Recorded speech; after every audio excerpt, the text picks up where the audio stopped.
Hello friends, welcome back to our channel Jan Brothers in Canada.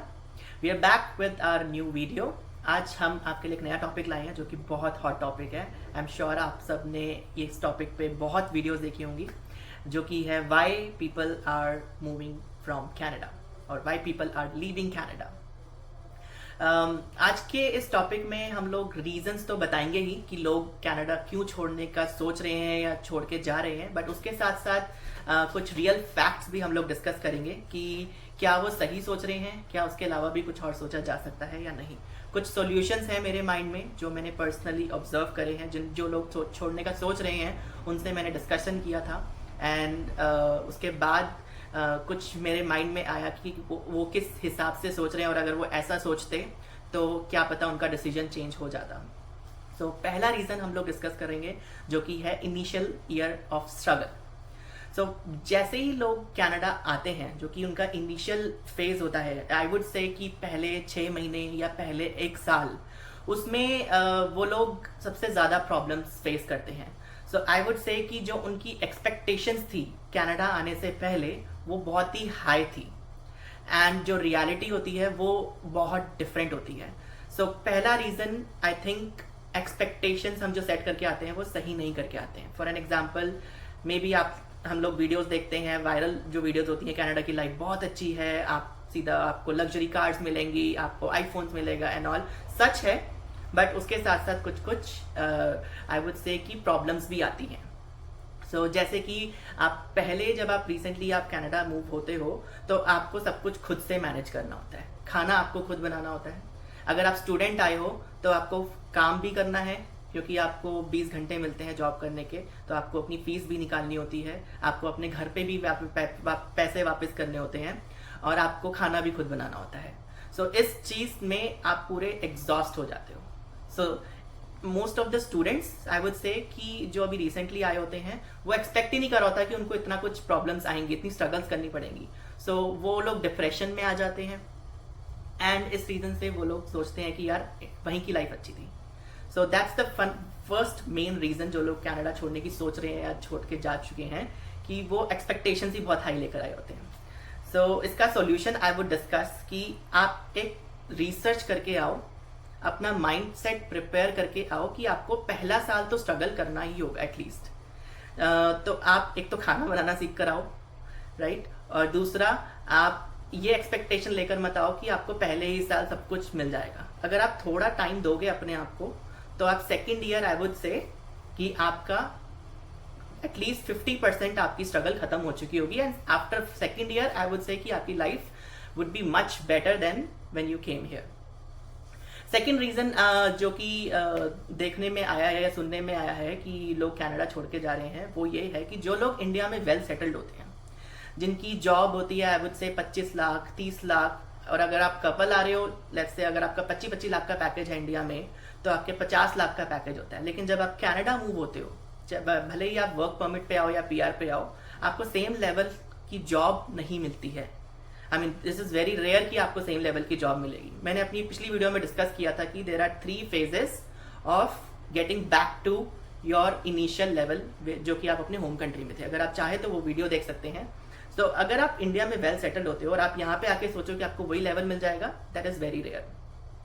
सो आपकी starting जो होती है वो आई वुड से कि बेसिक लेवल से होती है जो कि इनफ होती है सर्वाइवल के लिए, ठीक है. बट उसमें भी प्रॉब्लम्स तो होती हैं क्योंकि इंडिया में आपके घर पे मेड होती है जो सारे काम कर रही होती है, इंडिया में आपकी फैमिली होती है जो आपको सपोर्ट कर रही होती है. बट अगर आप यहाँ पे आए हो तो आप सब कुछ खुद से करने वाले हो, राइट.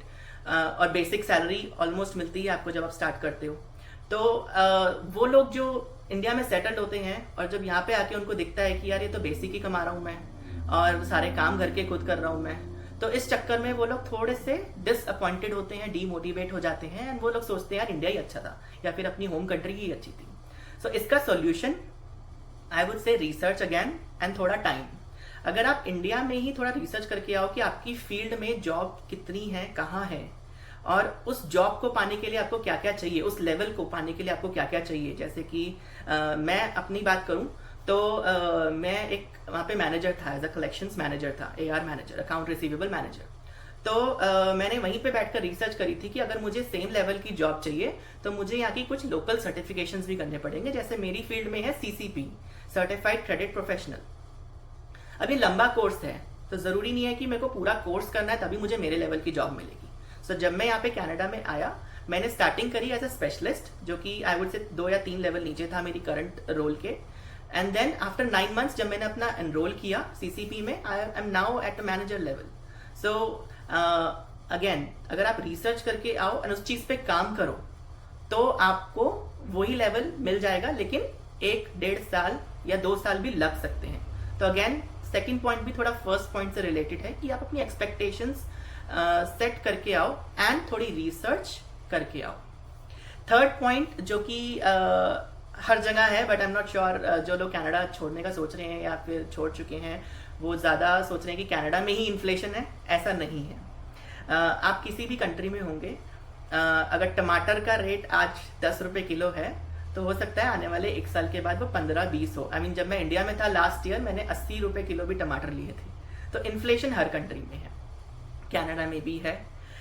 जो आटा, आशीर्वाद आटा हम लोग $12-13 का लेते थे 10 किलो का, वो आज की डेट में आई गेस $20-25 का हो चुका है। तो आई वुड से इन्फ्लेशन एक रीज़न है जो लोग कनाडा छोड़ के जा रहे हैं, बट सरकार, यहाँ की जो कैनेडियन गवर्नमेंट है वो भी इसके लियू में थोड़े से अपनी जो मिनिमम वेज है वो बढ़ा रही है। आई एम श्योर आपने न्यूज़ देखी होगी, ओंटारियो में बढ़ गया है कुछ मिनिमम वेज जो है वो बढ़ रहा है, धीरे धीरे बढ़ रहा है। जैसे जैसे इन्फ्लेशन बढ़ रही है वैसे वैसे मिनिमम वेज भी बढ़ रहा है। सो इन्फ्लेशन अगेन सिर्फ कनाडा में नहीं है, हर कंट्रीज में है। सो इसके लिए आप अपनी स्किल्स पे काम करो, राइट? और आप ये मत सोचो कि सिर्फ यहीं बढ़ रहा है, ठीक है? सो हर कंट्री में बढ़ रहा है। आप इंडिया में जाओगे वापस या किसी और कंट्री में वापस जाओगे तो वहां पे भी बढ़ चुका होगा। सो आपकी जैसे सैलरी बढ़ती है वैसे ही इन्फ्लेशन बढ़ता है, दैट्स कॉमन। थर्ड रीजन जो कि अगेन आई वुड से सारे रीजंस ट्रू हैं। जैसे थर्ड रीजन, जो हमारा जो फोर्थ रीजन है वो है हाउसिंग क्राइसिस। अगर आप रेंट पे रह रहे हो या अपना घर लेने का भी सोच रहे हो तो उसके रेट्स बहुत बढ़ चुके हैं, यहाँ पे भी और हर जगह भी, I am sure. And mostly I would say कि मोस्टली जो लोग आते हैं कनाडा में वो या तो वैंकूवर आते हैं या टोरंटो आते हैं, राइट?